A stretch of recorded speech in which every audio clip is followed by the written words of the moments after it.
Hello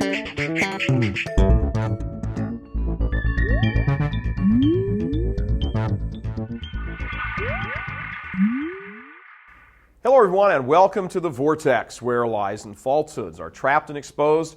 I'm Michael Voris. In the most obvious case you will ever find of the chickens coming home to roost, the New York Times has launched a broadside attack against New York's Archbishop Timothy Dolan, who is fighting so-called gay marriage currently being fought over in the state of New York Assembly.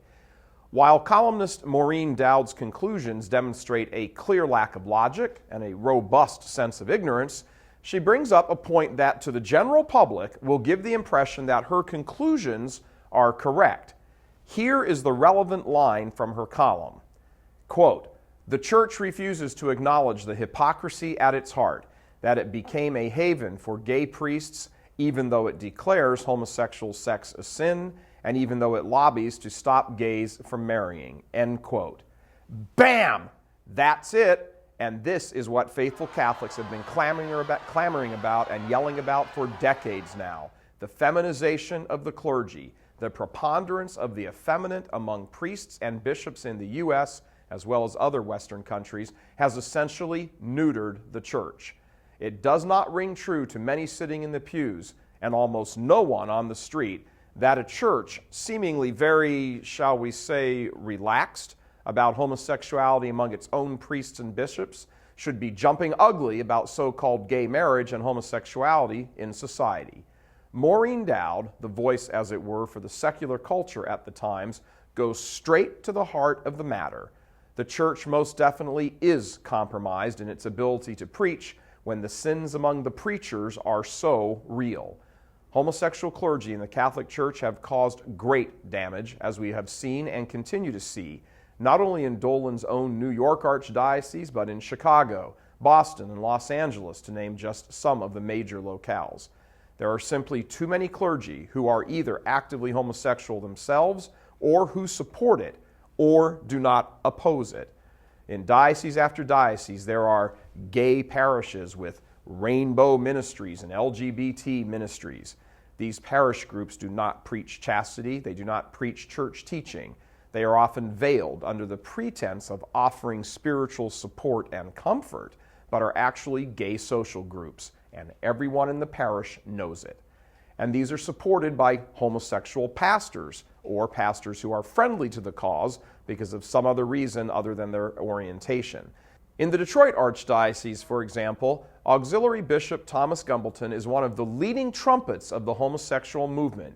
Even before his retirement, he was allowed to openly promote his heterodox views from under his mitre for decades.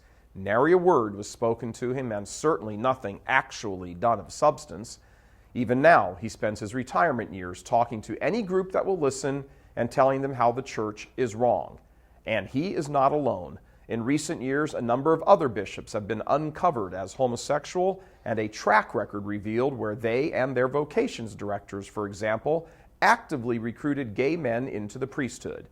The former Bishop of Nova Scotia in Canada was actually arrested last year at the airport, returning from a trip to Thailand, where he had been off on a homosexual prostitution trip and returned with pornographic pictures of young boys on his laptop. And of course, we can't ever talk about the subject without mentioning the poster boy of homosexuality in the ranks of the bishops, Rembert Weekland, who was blackmailed by his homosexual lover for $500,000. Cardinal Theodore McCarrick, formerly of Washington, D.C., has stood accused for years of making homosexual advances towards seminarians and priests. The depositions of the victims are easily available online. And there are others, some retired, others not. Many homosexual men, some of them actively homosexual, who rose to such prominence in the church, promoted their own and raised them to powerful posts as well. These facts, and they are facts, are well documented in such well-researched works as Michael Rose's Goodbye Good Men and Randy Engel's The Rights of Sodomy. For those who follow the affairs of the church closely, none of this is news, but for Catholics, most Catholics, who don't have time because they are busy raising a family and earning a living, this turn of events is nothing short of shocking. It begins to give a context and understanding to why the Church's teaching on sexual morality is hardly ever even whispered from the pulpit.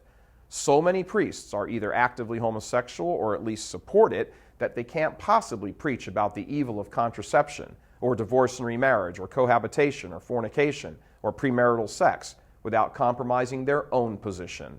Then, of course, there are the heterosexual priests who contact us quietly and tell us that if they said one word in their homilies about homosexuality being intrinsically disordered and the acts being evil, as the Catechism teaches, the gay mafia priests in their diocese would make life a living hell for them. Maureen Dowd, an avowed enemy of church teaching on almost everything, who has a big mouth by virtue of her New York Times column, unfortunately has hit the nail right on the head. The leaders of the church in America, as well as other countries, are simply compromised as long as either they or clergy under their authority are living lives contrary to the church and the leaders are keeping their mouths shut about it. Will Archbishop Dolan be successful in his crusade against so-called gay marriage in New York? No. Ultimately, sooner or later, his efforts will fall flat, although he should be praised for trying.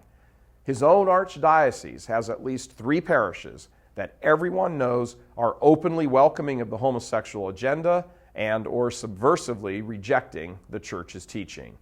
Until the church cleans up its own act, nothing will change in the culture.